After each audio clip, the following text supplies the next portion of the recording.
from just.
So hi everyone, good morning.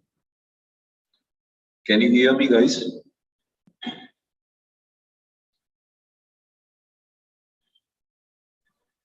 Good morning, sir.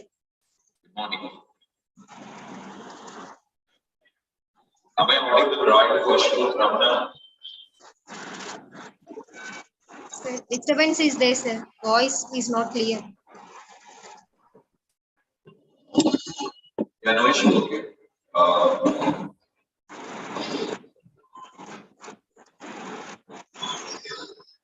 Just let's wait for some time. Okay, things will settle down.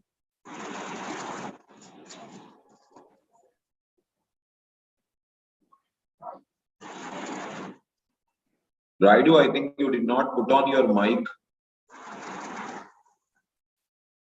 Rejoin, okay, with audio. Yeah, okay, done.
Give me 2 minutes, okay?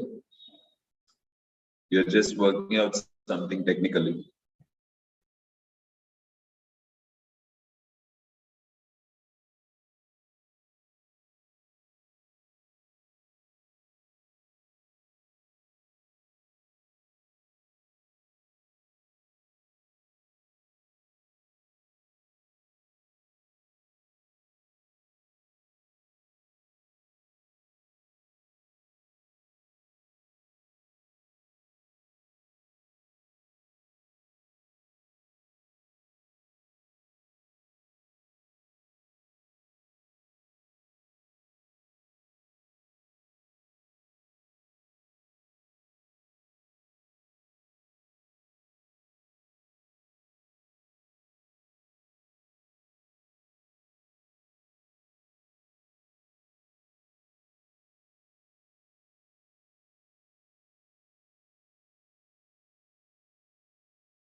Yeah, good morning, friends. Can you please put on your videos? Let's get started.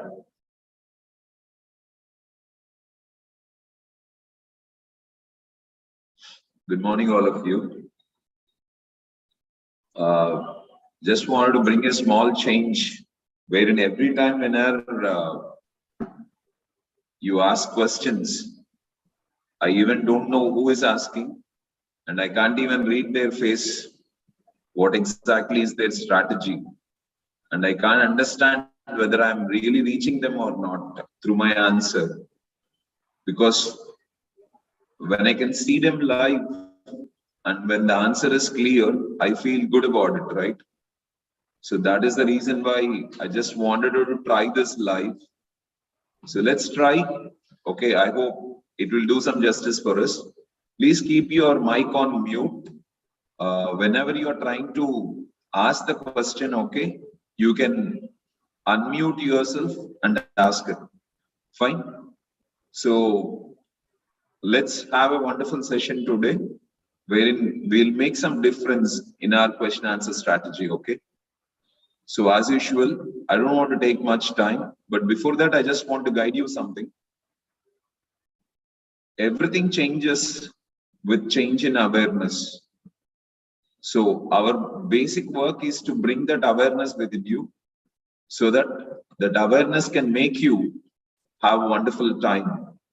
Okay, so that you will lead your life happily. All we want to do is only one thing. We want to see this world as a beautiful place to live in. We'll all make it. Okay, we should make it together. So for that, let us uplift ourselves, okay, in the point of awareness to the extent that nothing troubles us, nothing worries us, and we can put ourselves in a wonderful zone. Okay, so let's get started, friend. Who will be the first one to ask a question? Let me see your question live, okay? You can just unmute and ask it. Yeah, I will ask, sir. You are right to go on, please. Good morning, sir. Good morning. What is the difference pity and love? I mean, jolly premaka madhya teda ఏంటి? Can you repeat it once? What is the difference between Pity, jolly and love. Okay. Probably if you have asked the same question, like what is the difference between sympathy and empathy, that could have been much great, but it's okay. I'll just tell you, okay, so that you can understand what it is. Love is a feeling what you carry towards others. When you have a positive information towards others, automatically you will have a wonderful feeling towards them. Probably most of the people will have favorite heroes. They have some wonderful information towards them. They have positive information in their minds. All the content, what they have stored in their minds about them is something wonderful. So automatically, whenever they think about them, whenever they are in touch with them, they feel something wonderful. They feel something good. That feeling is nothing but love. But as you ask Jali, it's like whenever we see someone suffering or someone who's not in a good position, who are not blessed with at least the basic amenities, like some physically challenged people, okay, not having legs, hands, something like that, or some people who are not having food to eat 3 times a day, some people who do not have shelter to, okay, stay in, people who can't sleep in a particular place. When we notice these people, we get a kind of feeling within ourselves, and generally we call that feeling as pity or Jali, what you was asked. But what I would like to add here is, it was not in your question, but I would like to add here, okay, for this information. We are not supposed to show sympathy or pity on people who are suffering. But we should have the feeling of empathy. See, sympathy is all about what I can say, feeling bad for the people who are suffering. What is the use of feeling bad for people who are suffering? I can feel a lot bad about all the people who are suffering on this earth. That is not going to solve the problem, because I'll also become another sufferer. I'll be one more suffering guy, okay, along with all the other suffering people. But if I can look out for putting a solution for that, if I can work on creating a solution for the people who are suffering, then it makes a difference, I suppose. And that was what I was looking out for. That was what I was really working out for. So people with empathy will always look forward for doing something for suffering. All the great ones, okay, whoever it is, let it be Mahatma Gandhi or Mother Teresa, they did not have sympathy on poor people. They did not have sympathy on the suffering, but they had empathy. Empathy is all about doing something what they could do. They dedicated all their time in delivering something wonderful, what they could for those people who are suffering. And that is what we need to do. That is what we need to learn. But what is the use of us, okay, just looking at someone who is suffering and just expressing a word of what I can say, feel that, okay, that fellow is not good, that fellow is not comfortable, that fellow is not having this, that fellow is not having that, okay. There is no use of thinking about this. But if you can become something wherein you can do something for them, that's wonderful. There's a wonderful story, okay, which I've read from the book You Can Win, which clearly differentiates what is sympathy and what is empathy. There is a boy who wants to buy a dog. So he goes to a pet store and asks the owner of the pet store, okay, about dogs. What is the price of this? How much does this dog cost? Something like that. In the process, he will see a deformed dog, which is not with comfortable legs. Then he asks, what is the cost of this dog? He says, the pet store owner says that, okay, this is a deformed dog. Its leg is not comfortable. It has only 3 legs. It can't walk properly. So why do you buy that dog? You can buy the good ones, okay, which are here. But the boy asks, no, I just want to know what is the cost of this. Then he says, I can give you for a very less price. Actually, every dog will cost around 1500 rupees, but I can give this dog for just 500 rupees. But the boy says, no, 2 minutes. I have 1000 rupees with me. Take this 1000 rupees and give me 5 minutes time. I'll be back here again. So that fellow rushes home, gets another 500 rupees from home and pays to the shop owner and carries the dog for 1500 rupees. The shop owner says, when you can buy a good dog for 1500 rupees, why you want to buy this deformed one? It doesn't serve your purpose. Just take the better one, okay? Because you are anyway able to pay 1500 rupees, okay? Why you have to go for this? But the boy just walks away from there And in the process of walking, he just lifts his pant up, a bit up. Okay, there the pet store owner can see that he will be having braces.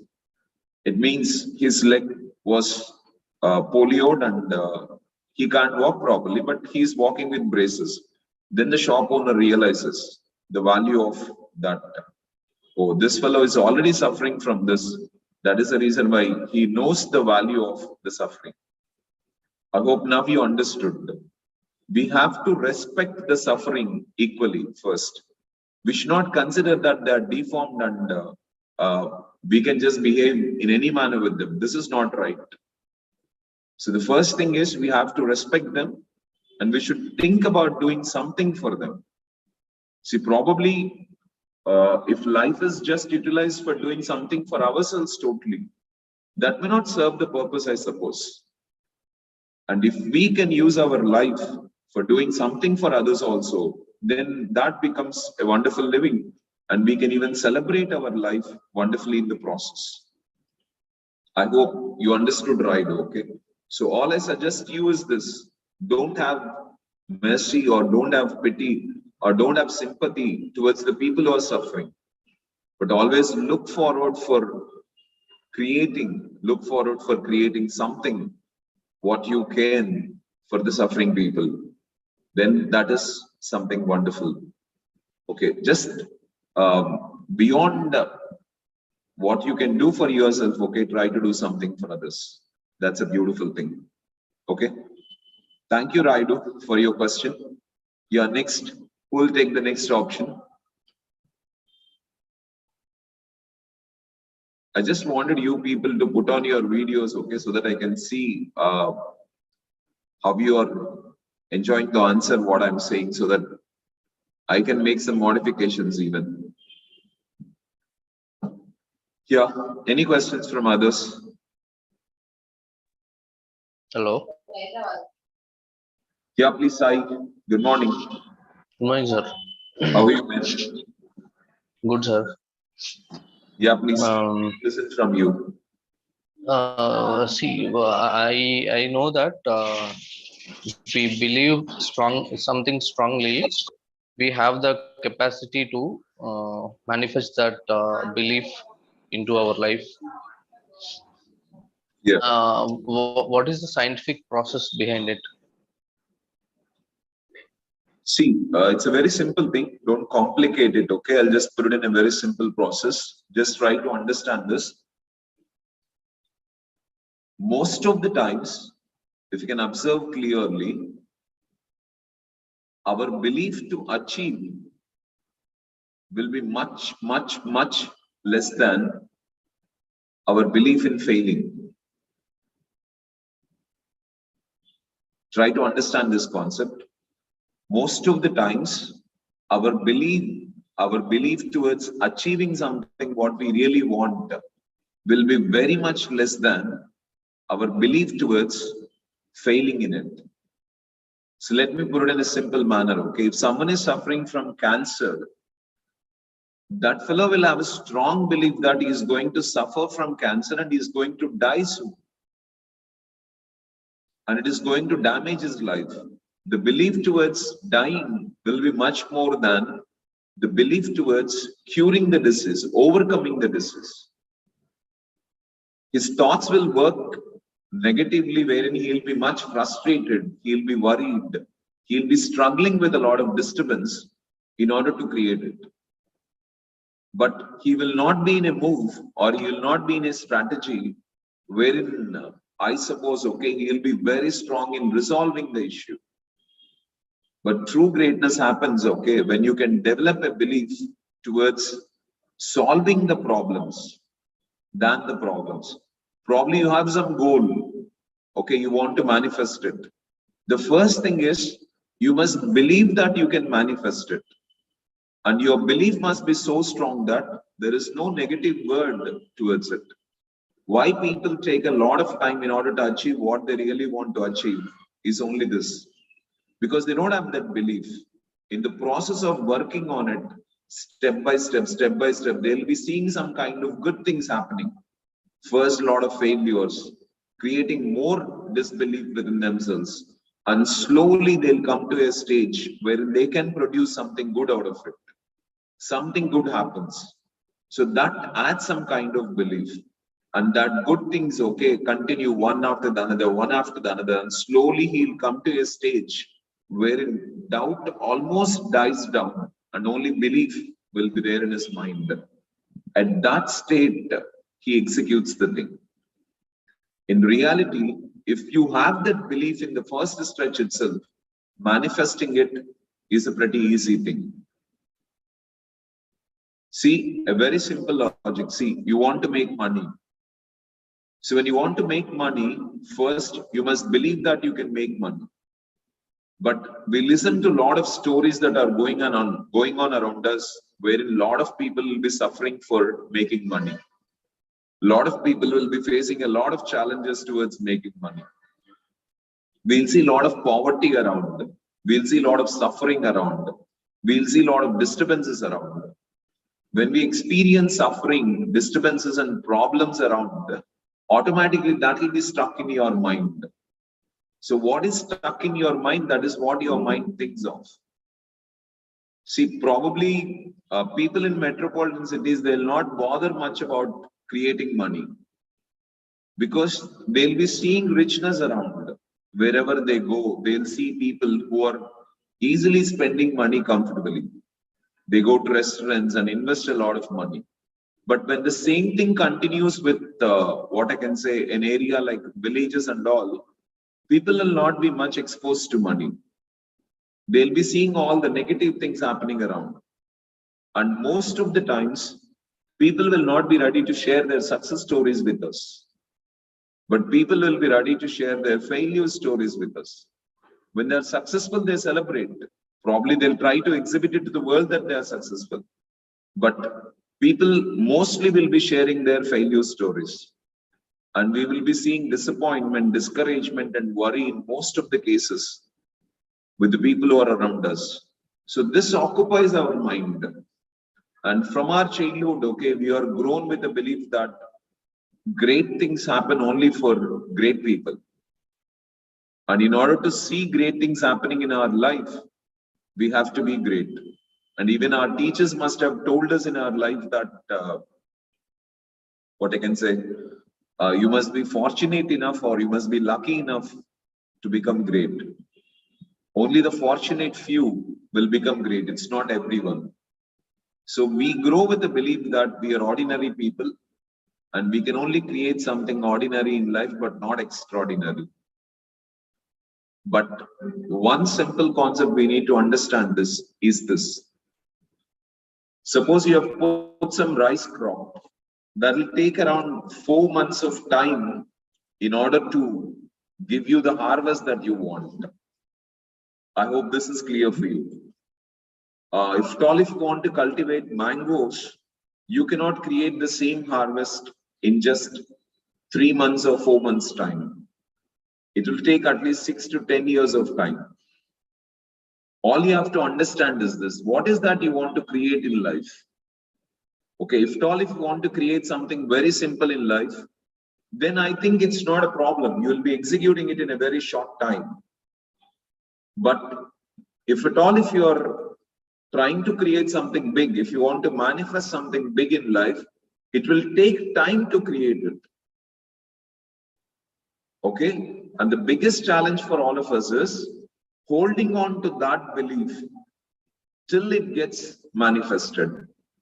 See, probably a child who is like 7 years of age will think of having a baby. Let us consider she is a girl, okay, and she wants to have a baby. She wants to give birth to a baby. She has to wait until she comes to adulthood and she gets married. And once she gets married, okay, she'll become pregnant. And after becoming pregnant, okay, she has to wait for another, what I can say, 9 months, okay, in order to give birth to a baby. So manifestation time will be there. But it is not impossible. But when we create a thought process wherein a girl of 7 years, she's not eligible for giving birth to a child. Creating a thought is pretty easy. Okay, she can think of it. I'll tell you how you have to proceed in creating it, okay? How the process and all, but first try to understand this. Manifestation will take its time.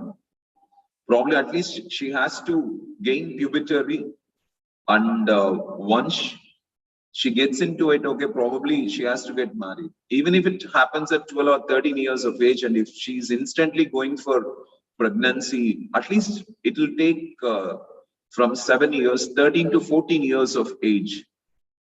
Okay, that is, I can say another 5 years she has to wait. That is the manifestation time. But people do not understand this. So they just think about it. They just think about it continuously, and they'll come to a stage wherein they'll keep thinking that, okay, that is not possible. I'm not able to manifest this. I'm not able to create what I really wanted. I thought about it. I was one focused. I was dedicated. I kept my mind thinking about it continuously, but still I could not manifest it. So I could not manifest it is the only thing what he thinks, because I can surely say that his disbelief towards achieving what he really wants in life will be much more stronger than his belief towards creating it. So with a lot of disbelief within yourself, okay, when you get started with the work, okay, every minute disappointment will be a kind of worry for you.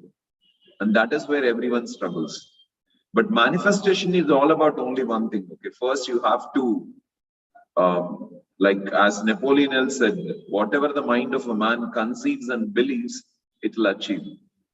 So first you have to conceive a thought. You have to decide, or you have to design that I need to create this. Okay, once you decide that this is what I want to achieve in my life, this is what I want to create in my life. Once that is done, okay, in the next step, all you have to do is only one thing, okay. You have to think about it continuously. So once you make a decision, your mind should think about what you really want. You have to keep thinking about that, okay, to manifest it. I want it, I want it, I want it. When you keep continuously thinking about it, automatically your mind will start giving you certain ideas.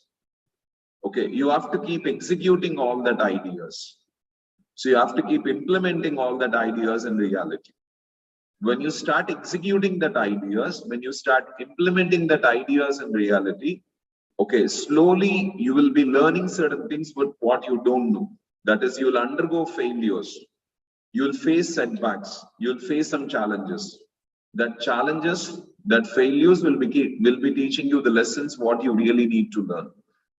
Okay, so once you keep updating the knowledge that you need to update, and once you start gaining that knowledge, you will slowly become a stronger person. It's like, if you want to lift 100 kilograms of weight, it's not your belief that is going to make you lift 100 kilograms of weight, but definitely your physical strength. You need to develop your muscle power to an extent wherein, okay, you can hold on that 100 kilograms of weight. And all you need to do for that is only one thing, okay. You just need to exercise every day so that your muscle power will get that strength and you will be in a position to lift that 100 kilograms of weight. So the same thing is this. You have to think about it. And as you think about it, you will be coming up with some ideas or the other. Keep executing that ideas. That ideas will either put you on a positive zone or a negative zone.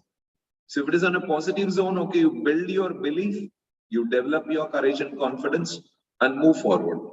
If it is on the negative side, okay, you have lessons to learn. So once you start learning lessons, okay, you will be having more knowledge about it. Having more knowledge towards it, okay, it is a possibility for you to create something big in life. As simple as that. So first, conceive an idea. Decide what you want in life. And next thing is, just start thinking how you can manifest it. So keep thinking, okay, you want it, how can you create that in life? What can you do in order to create that in life? Okay, now in the process, you will have some failures, you'll have some setbacks. Every thought that you get, okay, execute it, implement it. Just take it on, move forward. Let that give you a success or a failure and keep going with it.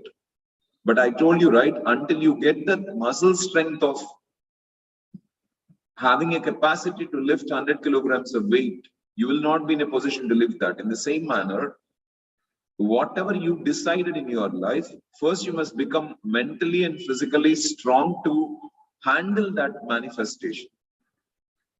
If you are not strong enough, or if you are not capable enough to handle that manifestation, then I think that, okay, that is not going to serve your purpose. So universe cannot manifest what you really want in life unless you develop your abilities and become a capable person wherein you can handle that. So once you are in a position to handle it, universe automatically supports you and makes you go with it. It's not a big deal at all. Okay, so exactly, manifesting first needs belief. So I can say beyond belief, it must be faith. Faith is a situation wherein you will never have even one doubt. Basically, what exactly happens is every time something goes wrong, automatically we disturb our belief. That should not be there. Definitely things will go wrong. Definitely things will work on the opposite track. Definitely there will be a lot of things which will disturb us. Definitely there will be many things, okay, which will not be going the way we really want them to go. So here all we need to do is only one thing. You have to check. Okay, you have to withstand your belief like that. You need to understand only one concept, that failures, setbacks, okay, or criticisms, whatever it is, come to you to teach you what you don't know. They're all for your good. You have to create a thought in your life that, okay, they alone can make you create or manifest what you really want. So failure should not be a point of worry in your life. Failure should not disturb your belief to any extent. So you must be ready to learn the lessons that you need to learn in the process. So once you start learning the lessons that you need to learn in the process, and keep moving, okay, keep moving with one simple thought in your mind that whatever you really wanted to happen, it will happen in life. You can manifest it. But all the people suffer with only one thing. Every time they get a failure, every time they get a setback, every time they get a challenge, they develop disbelief within themselves, and they start thinking all the negative thoughts within them that they can't conspire what they exactly want. It's not possible in their life. It can happen only for the lucky few. I'm not that lucky few. I cannot really handle it. So this negative thought process, because when I started the institute, I started with an attitude that, okay, I know many things about spoken English training. I know all the administrational skills, okay, what a person needs in order to run an institute. And after running an institute, okay, I knew how many things I don't know. I learned a lot of lessons in the process. And slowly I've tuned myself to a strategy wherein I think even now, if you ask me, what is your capability percentage in running an institute, I'll be saying that it will be only 10-20%. Still, I have to learn a lot of lessons in order to run this institute to a greater extent. So I'm slowly developing my mental strength and all. So everyone will start something with an attitude that they know everything. But once they get started, they will realize that they don't know many things. And that many things what they don't know come in the form of failures, setbacks. And once you start analyzing those setbacks and failures, I think it makes a difference. There's no big deal in that. So manifesting processes belief, holding your belief in any kind of situation, any kind of situation. Probably you love some girl, and when everything is going good with that girl, okay, you'll be under a belief that your life is going to be constructed wonderfully. You're going to be in heaven all the way in your life. But in certain times when you are challenged, okay, when certain things don't go in the way you want, okay, automatically a belief turns into disbelief, and you will start thinking that, no, it's not going to be like this. My life does not turn like this. I cannot really create that greatness in my life. It's not a possibility. But you have to hold that disbelief and think that challenges come to teach us what we don't know. So we must be focused towards lessons. That is what even Napoleon Hill said this, okay, every adversity, every setback, every failure comes with an equal or greater opportunity. So we should never look at opportunity, but we should always look at the challenges what you're facing with one attitude that it is going to teach us what we really don't know in life.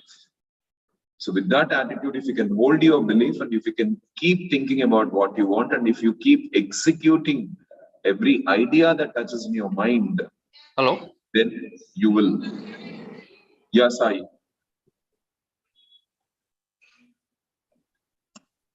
are you there?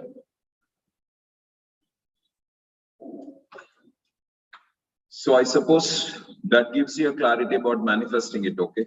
Fine. Any other questions you have? Yes, sir. Happy, Ari, go on, okay? Sir, what is time discipline, sir?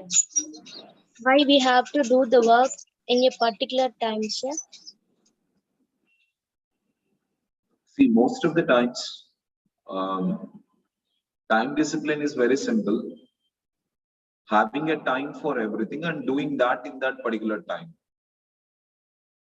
Having a time for everything you do and doing that in that particular time is time discipline, that's all.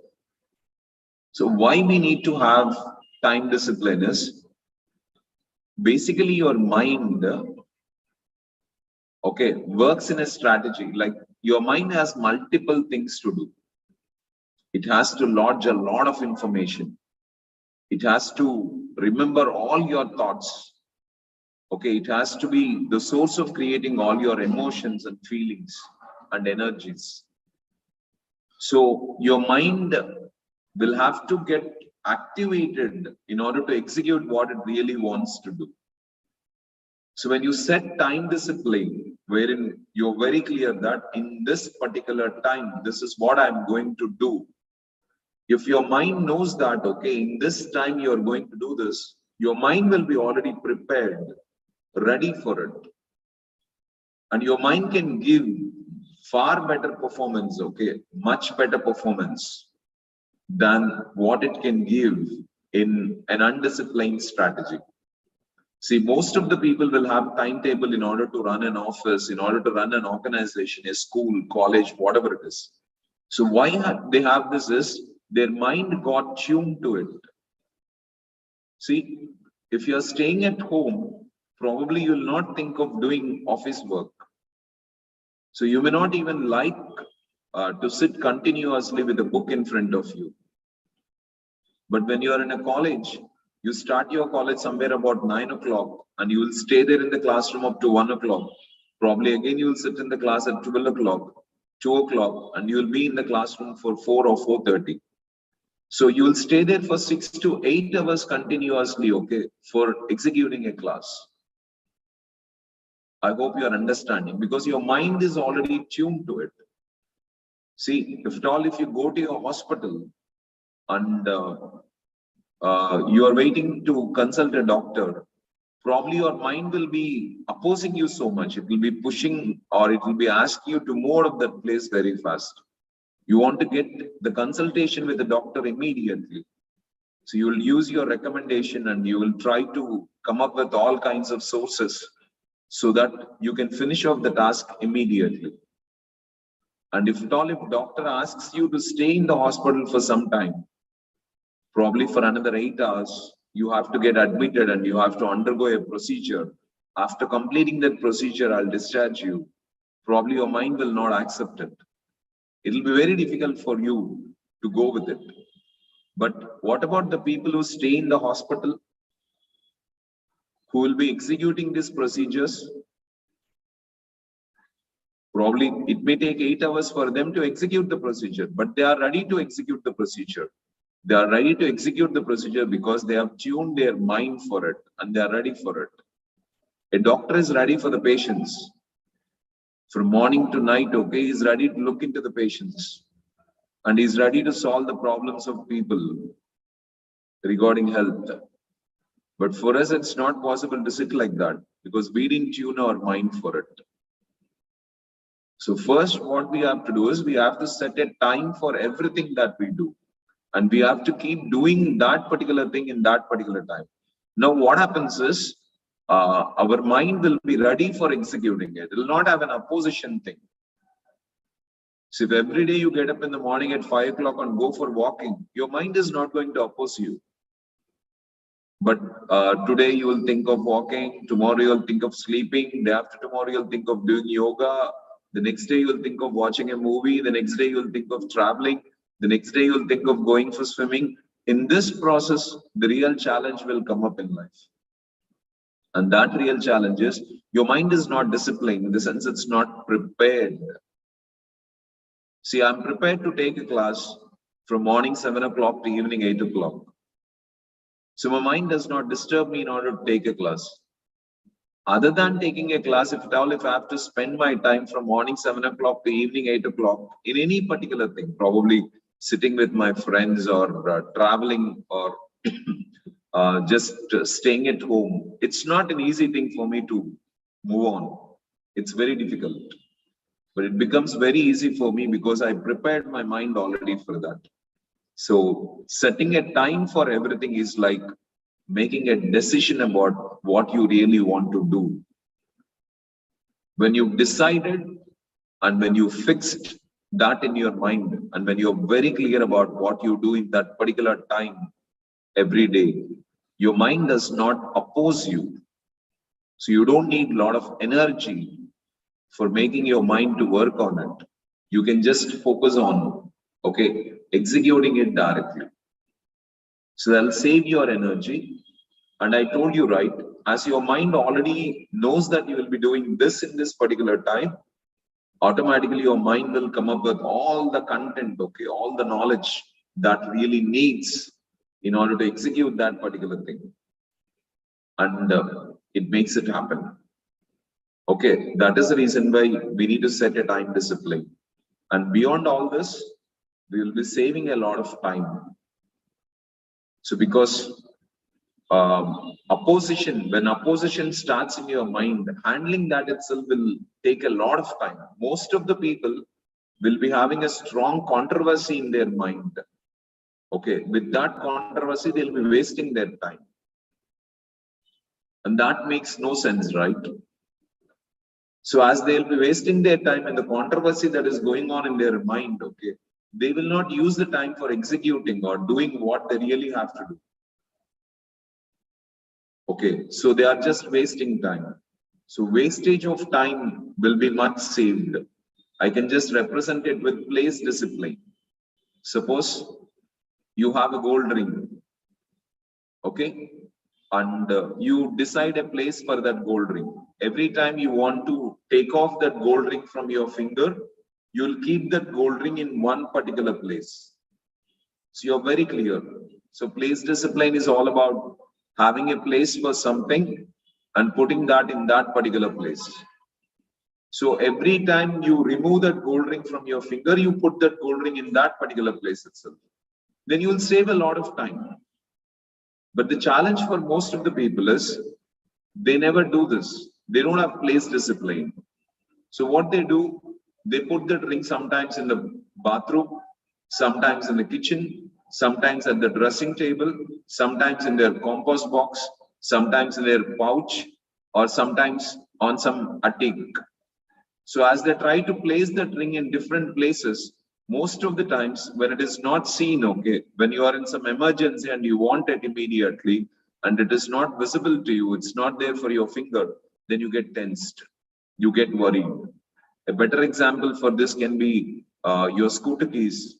If you are not putting your scooter keys at one particular place and placing them everywhere in your house, and there is an emergency wherein you have to rush and you're not able to find that keys, the kind of mental worry it creates within you, the kind of tension that gets conspired within you will be huge.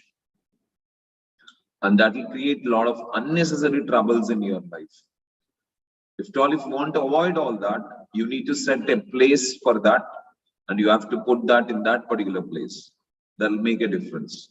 That is the same thing with time discipline also. When you set a time for it, and when you execute the thing what you really want to execute in that particular time, automatically what happens is you will save a lot of time, you will save a lot of energy. And as your mind is in a discipline, okay, it can come up with better ideas, better strategies. And it's already proven that, okay, proven by most of the people that when you follow consistency in any work that you do something miraculous. I hope you understand this.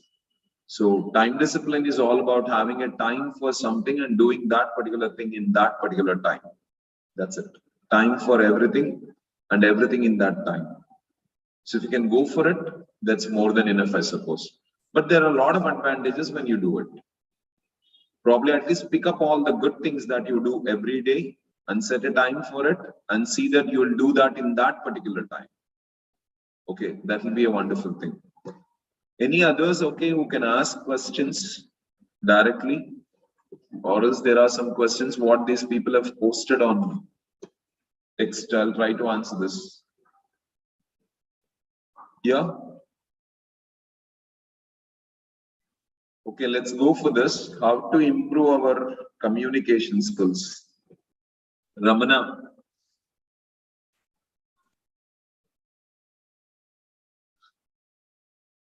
See, probably skill always comes from doing something. And the more and more you do, the more and more skillful you become. But while executing that, in the sense, okay, while doing it more and more, you must be conscious about what you are doing. That's it. Or I can say 2 steps, okay, which you really need to understand.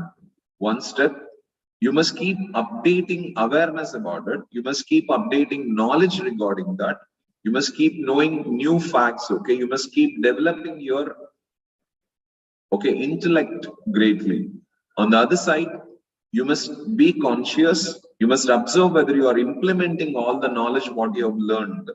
Suppose you have learned in usage about with be forms, okay, if you are using used to and a noun combination, it's meant for this. Are you implementing it in your real life? That's really important. See, most of the people don't focus on updating their knowledge. That is, they don't sharpen their axe. Okay, and second thing is they don't focus on implementing it and practicing it. So gaining knowledge may be good, but implementation of that knowledge is the real challenge.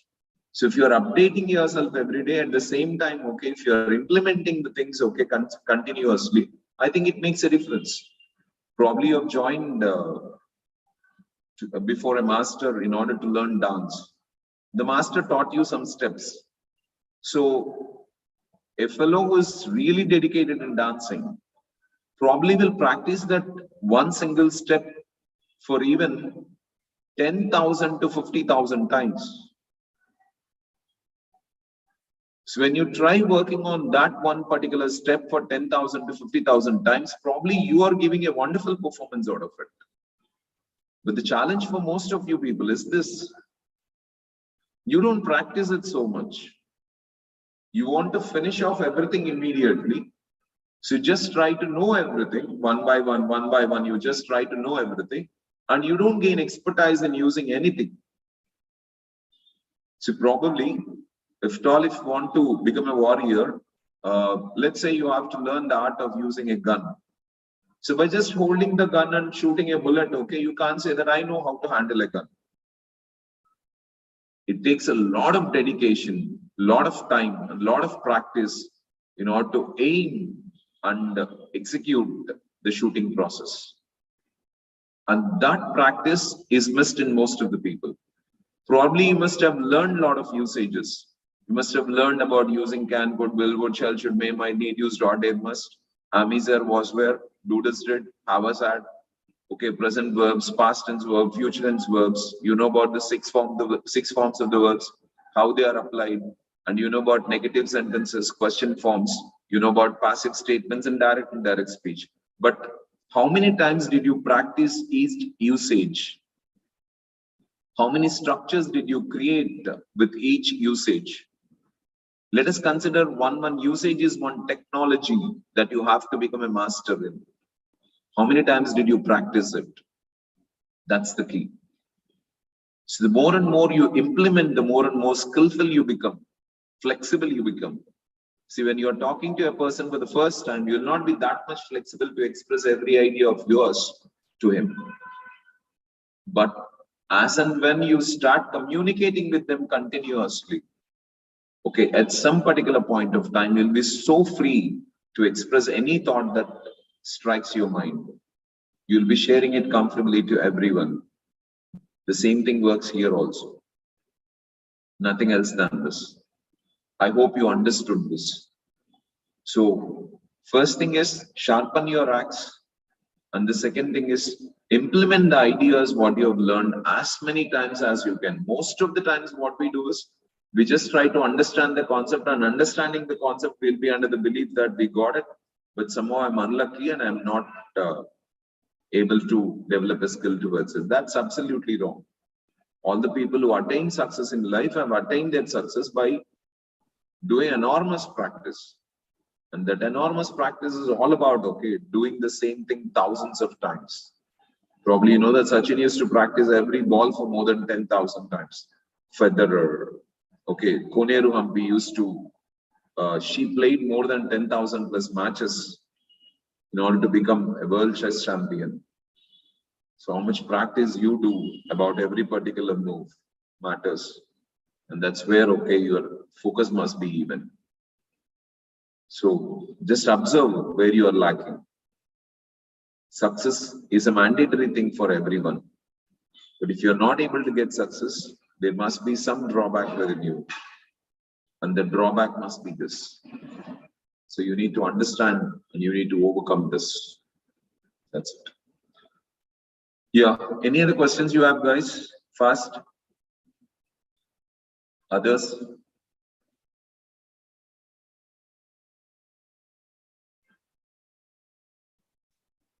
If anyone have, or else, Sir, or sir, why worry comes, sir?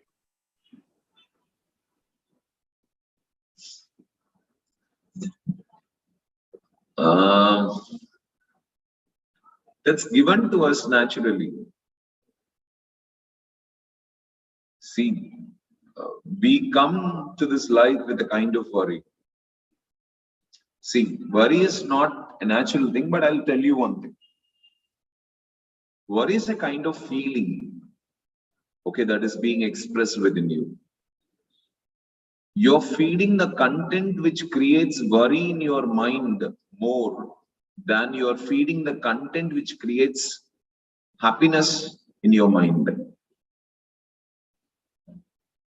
See, probably right from our childhood days, so our people did not tell us everything through which we can celebrate it.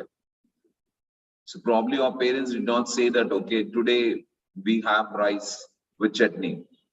It is a celebrating procedure. Today we don't have food for all of us, but we have for one person in this family. That's a wonderful thing. We need to celebrate this. Okay, today we have a normal house to live in, and that is a blessing from God. We need to celebrate this. Today I've scored 1 mark in my exam. That's a wonderful thing to celebrate because I'm doing something. So in every process, in every procedure, in every system, okay, we are not shown the good part of it, but we are shown the negative part of it, what we are missing and what we don't have.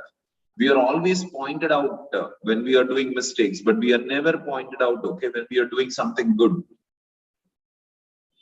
Probably the people being in this session, there are a very few people being in this session, okay, that very few people, okay, can have a positive outlook of this or a negative outlook of this. But if you show this session to most of the people, they'll be looking forward for most of the negative content than the positive content, because that is how they have looked out for. See, when they see someone, automatically people will look forward for defects. This fellow is short, this fellow is black, okay, this fellow's nose is like this, And this fellow's teeth is like this fellow does not have a strong body. So most of the people will easily look into the negative part of things. They'll not look into all the good things. Masters will not focus on the marks what we score, but they are very much bothered about the marks what we missed. So when we wear a shirt with a small hole in it, so nobody is bothered about the better part of the shirt, okay? But people will point out the small hole that is there on the shirt. So there will be millions of black hair on your head, but if you get one white hair, okay, that will be a point of focus. You will never celebrate for millions of black hair what you have, but you will definitely look at one white hair, okay, which is not to be looked at because it's a meager thing, a minute thing, and that creates worry. See, somehow we are attuned right from our childhood days to look at the negative side of things than the positive side of things. As we started looking at the drawbacks, the setbacks, the failures, negatives, they have taken much of my time, much of our time, and that feelings are being expressed more in our life. See, right now you are blessed with a lot of things, but nobody says that you are blessed with all these things. Nobody says that you are blessed with good health. Nobody says that you are blessed with hands, legs, eyes, ears, and nose. Nobody says that you are blessed with food and shelter. Nobody says that you are blessed with drinking water.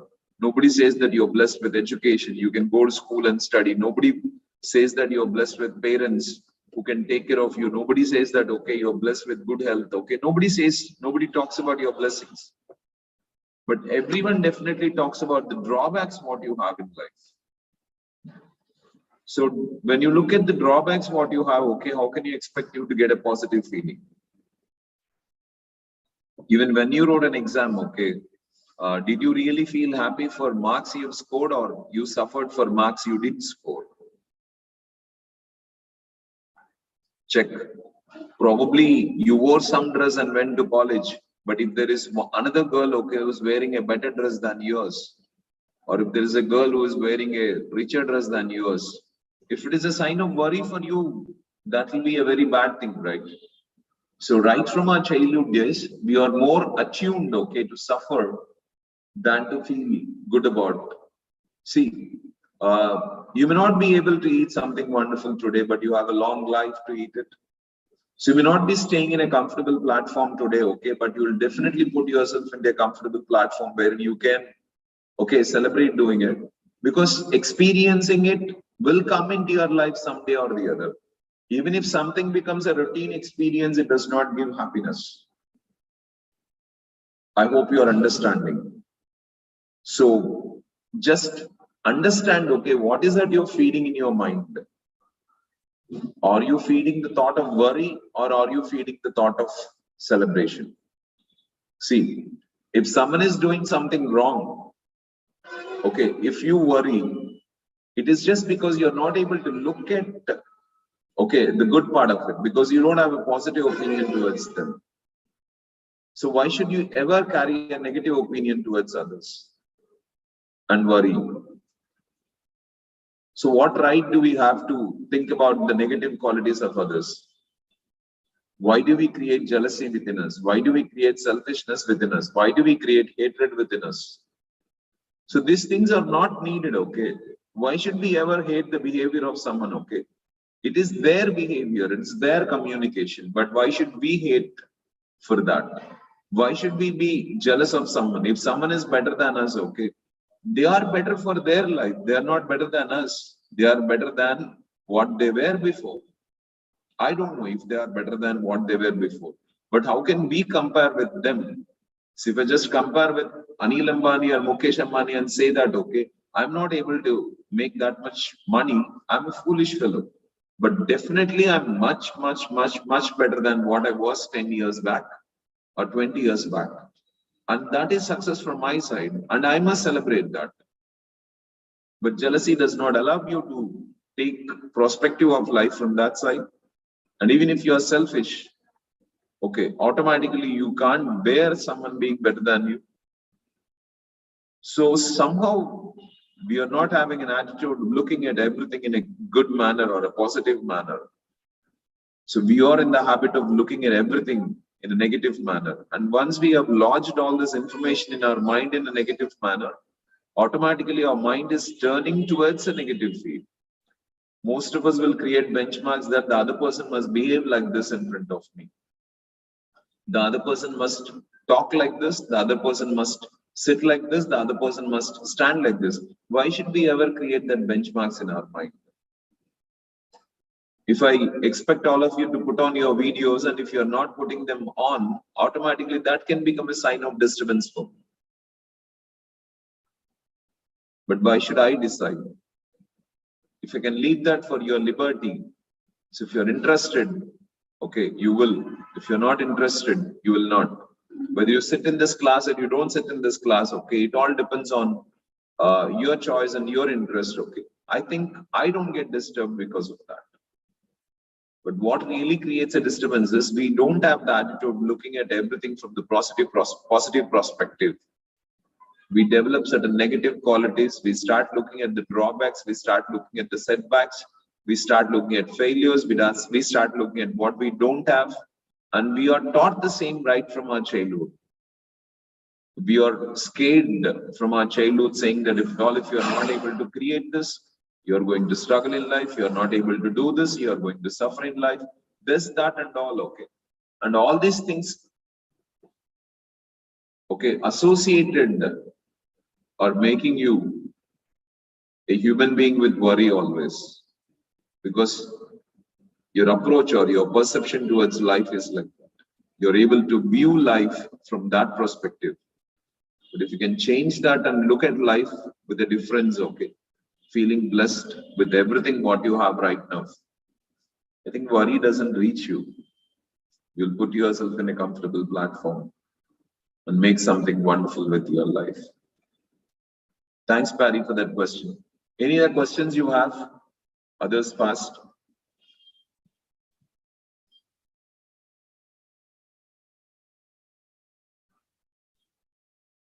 Okay, I think there is some question from Vinay Kumar here. It's about, can you please explain about the law of vibration, why bad things happen one after the another at the same time and vice versa? It's not like law of vibration. Probably vibration is frequency, what you want to know. It's like law of attraction. See, you attract in your life based on the feel what you carry within yourself.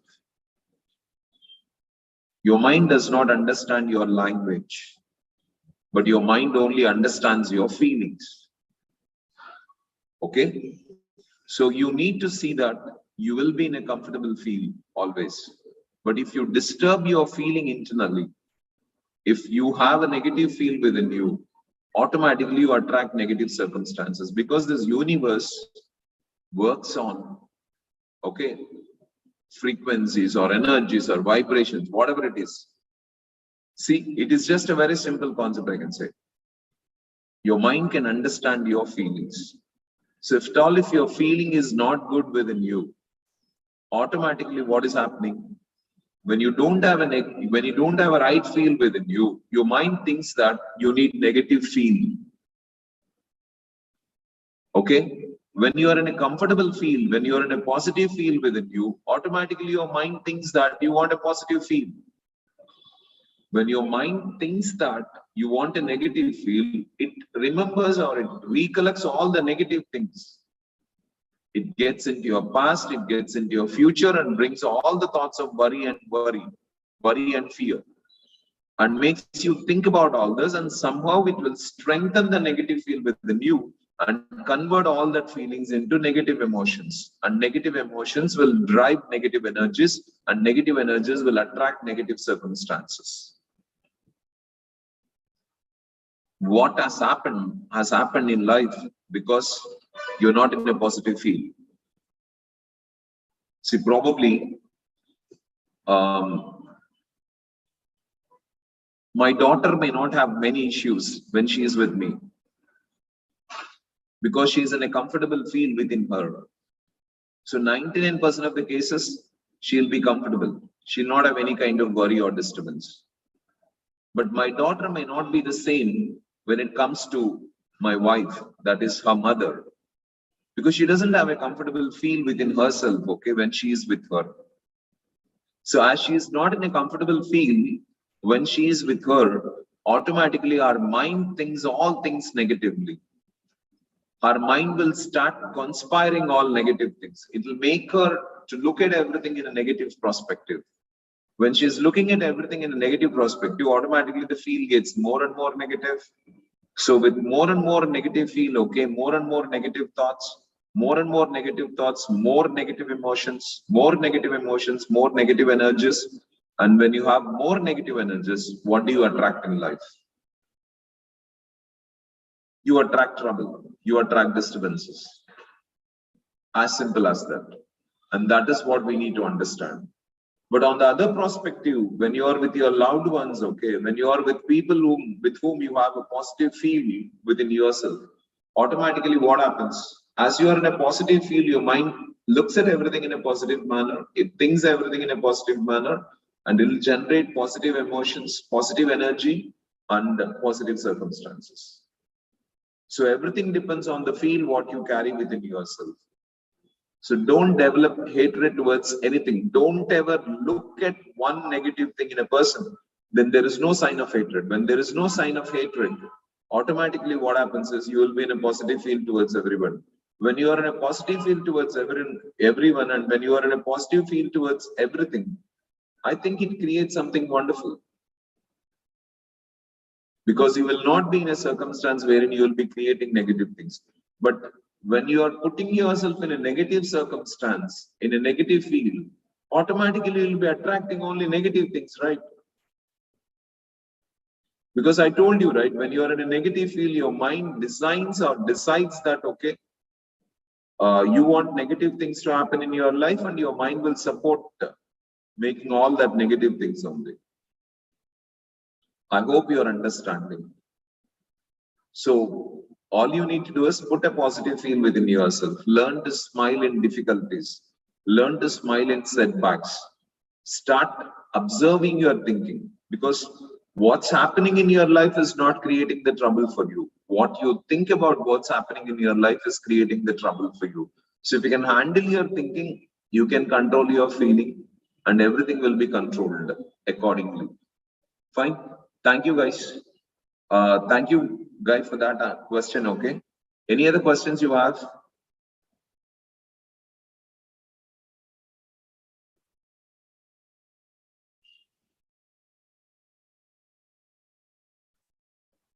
Fine. Abdullah has a question here. So let me answer this before that. My question is how to be strong in alone situations. I think, okay, you wanted to say in lonely situations when you are alone. You mean missing somebody or putting yourself in some trouble? See, you need to understand that the trouble that comes to you, the worry that comes to you, the missing that comes to you to reveal you a positive quality that is there within you. Until and unless, okay, we don't open our eyes, we cannot see what our eyes can see. If I keep my eyes closed and say that there is nothing in this world to see, or probably you will never discover that you have eyes. Let us imagine, okay, you are born with eyes closed. So something has happened wherein you could not see anything. You could not open your eyes. So as you did not open your eyes, you will never be in a position to see, and you will never be in a position to realize the power of your eyes. Probably, if your ears are not working, you'll never discover, okay, what wonderful things it can do. If you don't know that your nose can smell, so probably you will never experience the greatness of smelling. If you don't speak, probably you will never discover the greatness of your vocal cord. So if you don't discover that your tongue can taste something wonderful and give you a wonderful experience, you cannot go for the experience of that. So in a similar manner, if you are born and if you are with a closed eyes, okay, till now So you'll never notice the world outside. In a similar manner, difficulties will come to reveal the energies or potentials what you have within you. See, I never knew that I can answer the questions of people. I never knew that I can understand all these logics. I never knew that I can explain these logics or content to others in a very simple manner. But once I started facing challenges, once I started facing setbacks, so once I started taking things in that process, okay, then I slowly started realizing and started executing the same in my life wonderfully. That's it, nothing else than this. So I hope, Abdullah, every time you have a challenge, every time you are left alone, okay, you're not in complete strength or you're not having great support from others, it's okay. There is a chance for you to explore the mind within you, the power within you, the greatness within you. And try to notice that greatness, try to experience that greatness. What greatness that you need to analyze or understand, okay, before you get into that, that's really important. So always things need not be good for us. Always things need not be in our favor. Always things need not be the way we want them always. Let them be something different. Let them be challenging. Because when they are challenging, we will discover, okay, our abilities. We will discover our capabilities. We will know what kind of person we are. And we will try to resolve the challenges greatly. We will get answers for every suffering what we are facing in life. That's indeed a good thing even. I hope you got it, Abdullah, okay? And thank you so much for your question. Yeah, any other questions anyone has?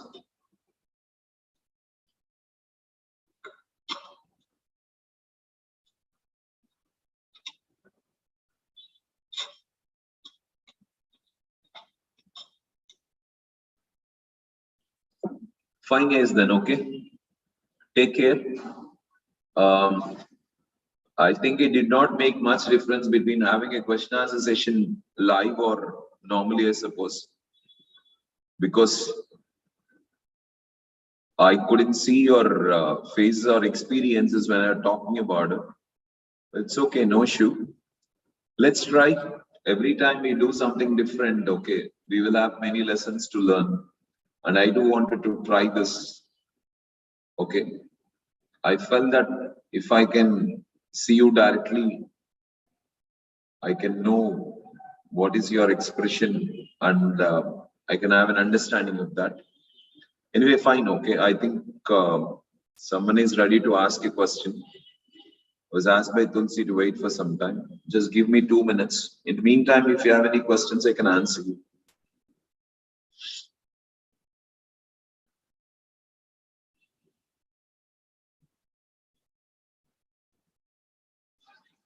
Thank you, Tulsi. Okay.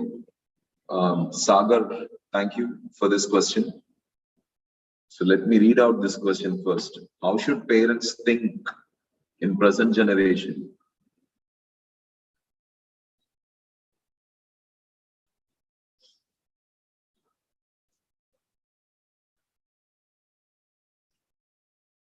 See, first, I think, okay, there is nothing for parents to think about others. First, they have to focus on handling themselves.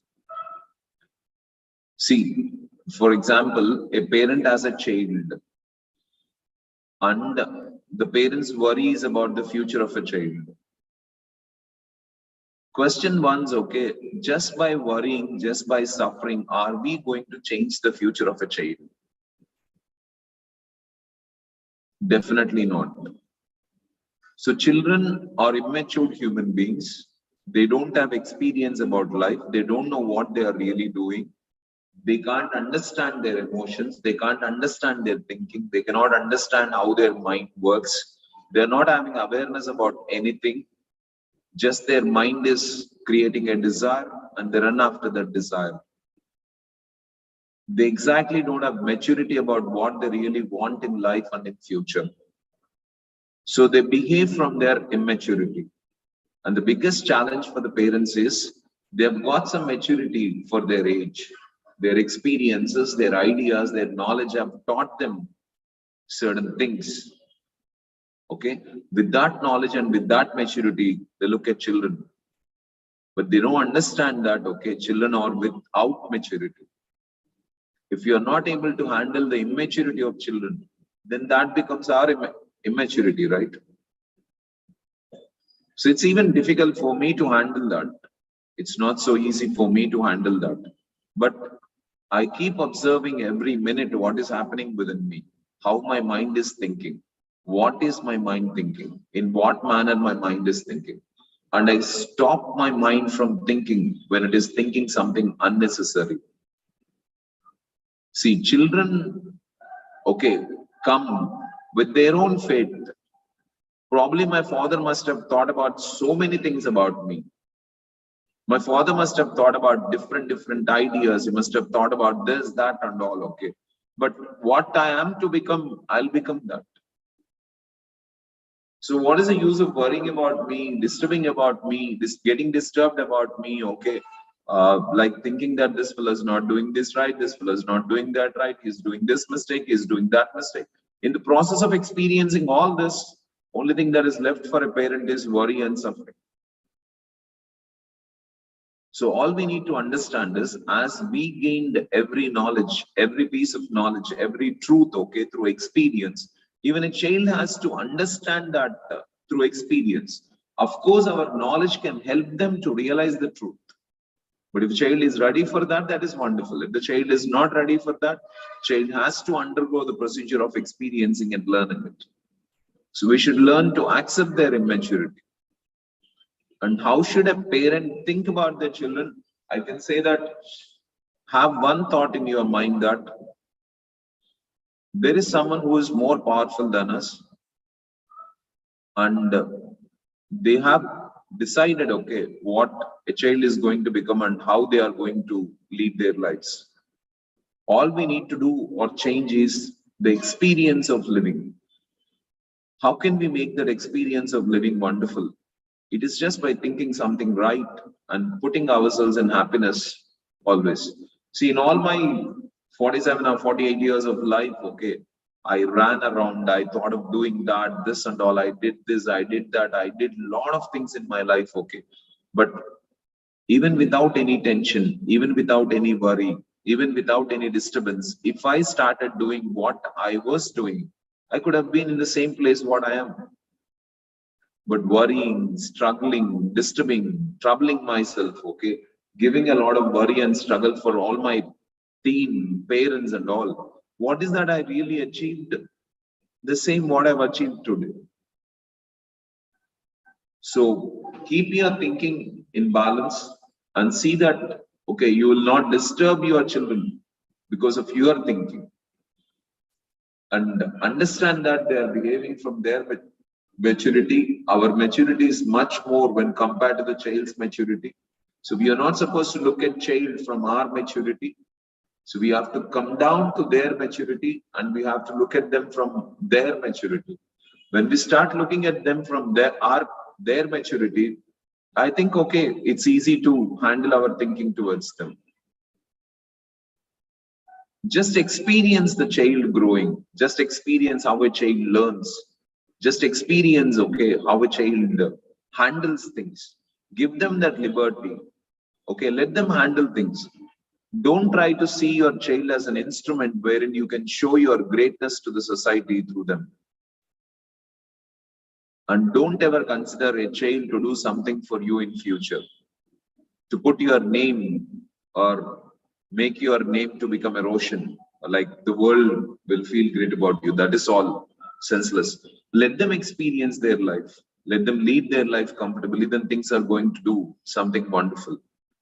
So I cannot exactly say, okay, that you have to think about your children in this way. But I can definitely say that you have to control your thinking about your children when it is not positive. So put a positive thought process within yourself and be in balance with your children. Okay, so that you can accept the immaturity of your child. So your child will definitely not behave in a wrong manner once he is matured. But we should give them the platform till they become mature. And the biggest responsibility of a parent is to give that platform to a child for him to grow, for him to gain that maturity. But shouting, scolding, beating may not really drive them that freedom to create that platform. As Mahatma Gandhi said, okay, if a child is not allowed to do mistakes, then he's not given freedom at all. So child can learn through mistakes. Of course, our experiences can become lessons for them and they can learn from that. But experience is different from listening and learning about it. So just handle your thinking in such a manner that you will put yourself in balance, sir. Then I think things will change. Okay, slowly. I think there was another question that Sudarshan Reddy has asked. I said, what's your daily routine? How are you getting energy for whole day and your daily busy schedules? And I'm seeing since 1 decade, you're in the same way how you were in 10 years ago. It's something that you need to be happy, man. That's all. I'm not definitely what I was 10 years back. I'm growing physically a bit weak. There is no doubt about it. I'm not with the same personality what I had, but I'm trying to be in the same energy, and that comes from being happy always. And being happy is a possibility for everyone. All you have to do is you have to keep thinking wonderfully. When you keep thinking wonderfully, everything is going to become wonderful in your life. The biggest challenge for all of us is we don't handle our thinking. And most of the times we get disturbed. So it's like, I'll tell you one simple thing. Every time you think negatively, every cell of your body has to put some poison into the body in order to create that irritation or worry within. So when the cell has to give love, when the cell has to produce happy feeling, that's wonderful for a cell. But when the cell has to throw poison and trouble itself, then it doesn't like it. So in that process, that becomes against us. When the cell becomes against us, I'm talking about the tiny particle with which we are composed of. So when we are not happy, when we are not comfortable, automatically the cells within us do not like us. They work against us. When they start building our body opposite to us, they create diseases. But when our cells love us, and when our cells are in a happy mood with us, then automatically they grow in construction. They do something wonderful. So I think you need to put yourself in peace, calm, and happy mood. When you are happy, peaceful, and calm, sure enough, okay, you can create everything wonderful in your life. Health is not a constraint of what I can say, exercise alone. Health is definitely a constraint of, okay, happy living. When you are happy, every cell of your body is happy. When every cell of your body is happy, automatically what happens is they are in a position to perform better. They are in a position to do something wonderful in life. So try to be happy. And your happiness is being lost because of only one particular incident. That is, you're not able to think properly in any particular situation. In any particular situation, I can say that you are blessed. And you will be blessed. There is no doubt about it. But if you can think in that manner, you will be happy. When you are happy, automatically your cells will work for the same thing. It will work to construct you towards a positive goal. Then automatically your life will be good. Of course, you need physical exercise. Along with that physical exercise, learn to think positively and put yourself in a happy and calm mood. So when you are with this without much negative emotions, your cells will love you and create a wonderful body out of yourself. Even I'm learning it, okay? I'm not still strong in that. I'm still in the process of learning it, okay?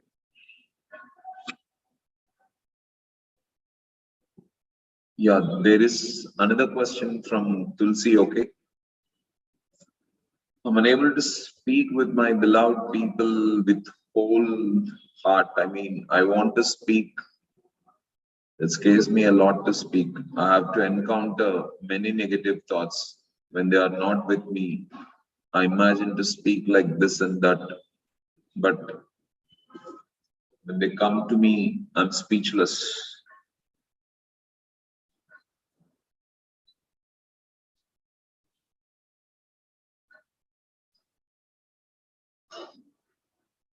It's not, see, when we are doing everything according to the ideas of others, we feel very flexible to be with them. When we are not doing things according to the other person's choice, when we are going in a way which the other person does not like, then, okay, we feel a bit worried in order to face them. See, if I'm a honest husband for my wife, okay, I don't have any issue to be with my wife or to communicate with my wife. One. On the other side, okay, my wife may come up with some controversies or improper communication that disturbs me. For that reason, I can keep away from my wife. There are two ways. But when we are comfortable, when we are living the way we have to live, I think we can express ourselves freely. When we are to do something, okay, which may not be a choice of them, then we hesitate. One. Or the second thing is they do not have that maturity to understand what we communicate, and they communicate in a manner which disturbs us a lot. In that case also, you'll not be in a position to express yourself. But it's a common feeling of everyone that, okay, see, like most of the times, we will not be getting a chance to express our feelings or ideas to others. So when we are not in a position to express our ideas or feelings to others, okay, then exactly that's how the things go. Because one simple challenge, what you have to face is this. What is the use of thinking about many things within ourselves, not giving an expression for them? I think one of my friend, Kishore, told me once this statement. They do not really love who do not express their love. When we have love towards someone or something, we have to express it. But expecting something in return is a selfish cause. But when we don't have any expectation from others, when we just want to express it, we can tell our emotional words, okay, to others. There is no issue about it. We can comfortably express, okay, what we really want to express. There is no issue, I think, okay, we need to worry for. That's where we have to be. So first thing is, we cannot satisfy everyone. We cannot live our lives, okay, according to the ideologies of others. And we think that, okay, if I behave like this, the other person is going to get hurt.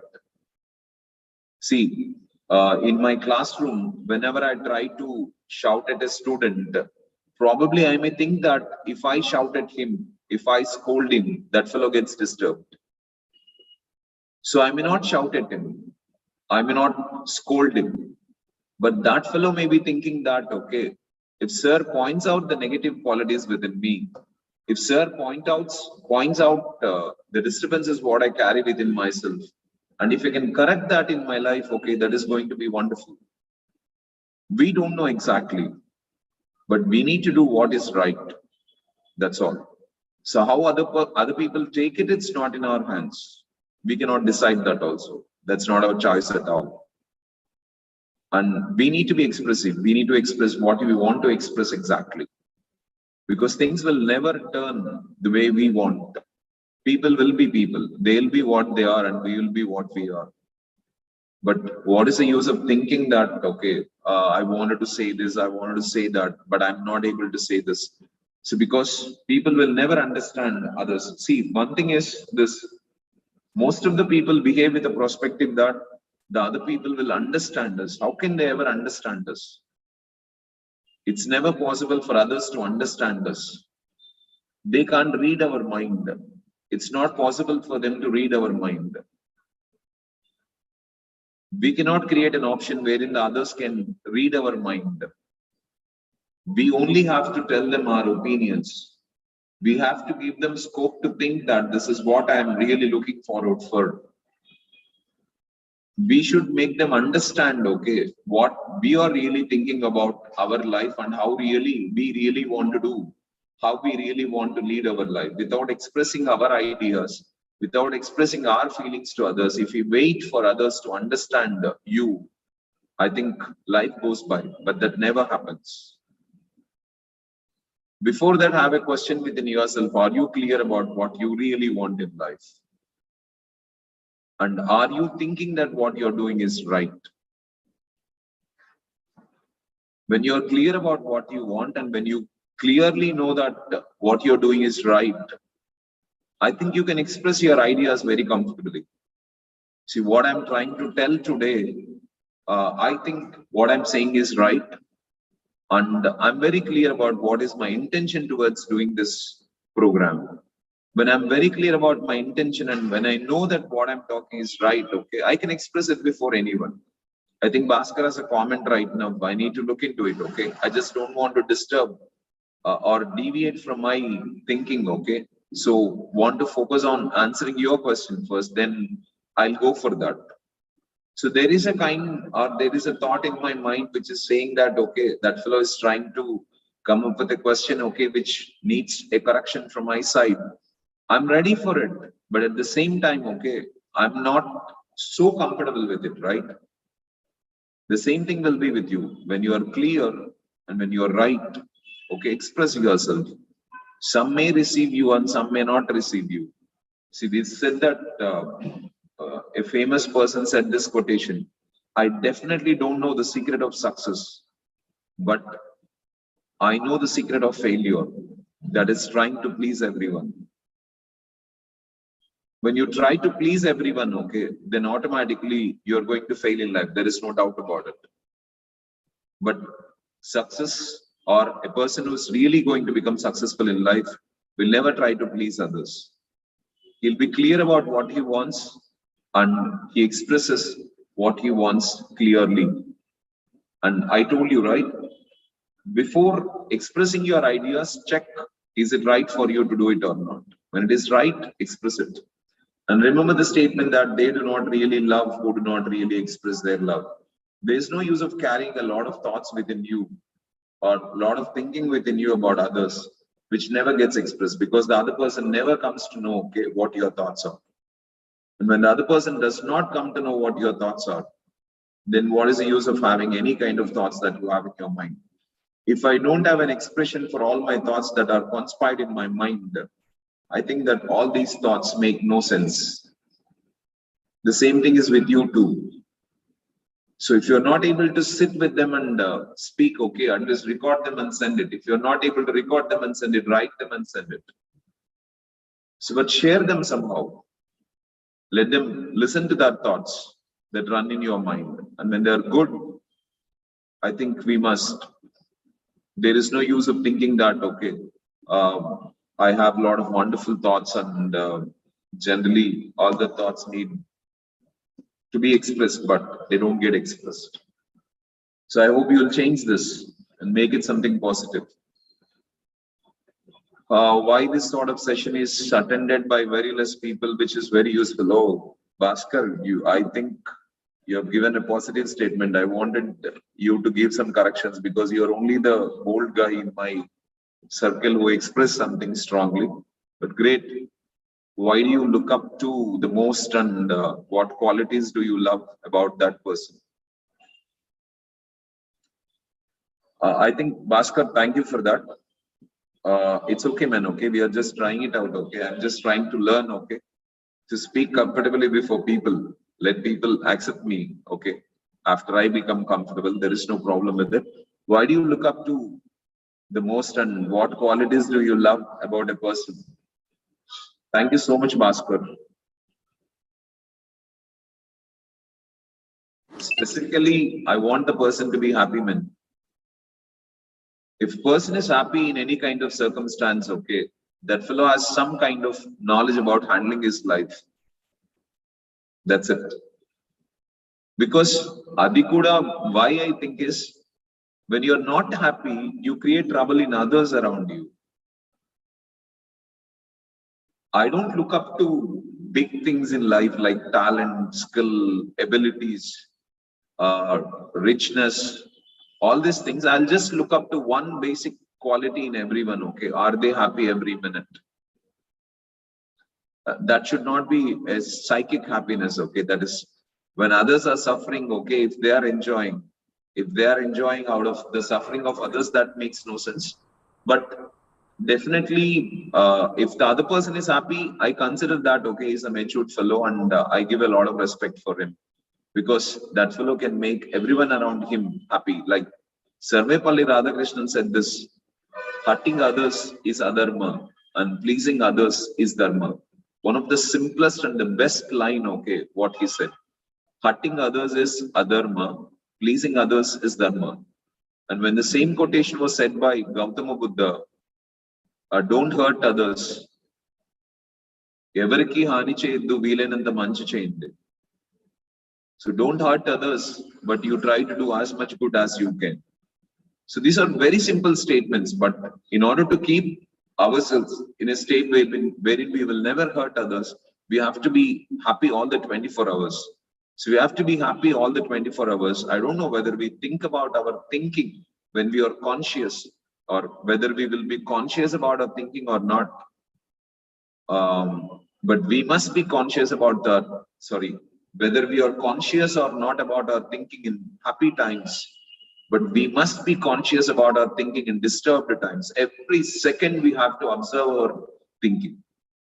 If you are not observing our thinking, our mind will take our thinking to a greater extent and create a lot of worries in our life. So we must focus and we must be very conscious about our thinking when we are in disturbance, when we are in trouble. So when we observe our thinking, our mind keeps calm. When we don't observe our thinking, our mind goes into a very wrong track. It will think about all unnecessary things. It will conspire all kind of negative things and create all the worry in life. So I think one great quality I look up to in people is I want them to be happy. If they are happy all the time, I feel they are very matured in life. Because what can be a better job than seeing this world as a happy place to live in? Nothing else, I suppose. So, and I see that in you, Bhaskar, always. That is the reason why I love you so much even. And one great quality I like in you is you express your ideas very clearly. You don't hesitate, okay? And that's a wonderful thing. Yeah, I hope I'm clear, Bhaskar. And thanks for your statement. Any other questions, guys? Or else? Just let me thank you for the wonderful experience you gave me with your beautiful questions and close the session.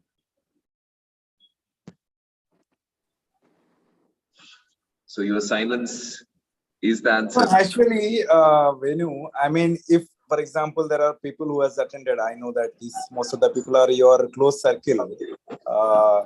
Why not they? I mean, they know that it's going to be useful. I mean, everybody is having their own circle and friends. They should have forwarded and they should have made, like, no, they should have made some people to attend, which can make impact for their lives. And see, every person is having their own circles. I know, like, Venu presentation will be useful for XYZ fellow. So I got the link, so let me share it or maybe convince that fellow to attend. So why not? There are 10, 12 people who has attended, I think, who are your close circle. They should have forwarded that to other people also. They should have made that, who are the right people to attend this, maybe which can be useful. I don't know. I mean, that's what I feel like. Because it's like 2 hours your time we are investing. I think that should have been utilized by many people. That's really good. Thank you, Bhaskar, for that. Probably this can be looked up in two angles. One is our marketing strategy. Second thing is, okay, we do these kind of things regularly. So people maybe, I just do this in the class also every day. Probably, and the other side is, as we are doing it live, it will be there in our channel. They can look it at a later time, okay, when they are free. So they'll have their options. But definitely what you said is right, but I'm still thinking that, okay, I need to update myself. I need to develop myself. I'm using all this as sessions, okay, wherein I'll really explore my inner standards. I can observe how my mind thinks, okay, in different situations and how it is really answering. I'm slowly exercising my mind or tuning my mind to give the right answers and make it something useful for others, okay, who are watching it.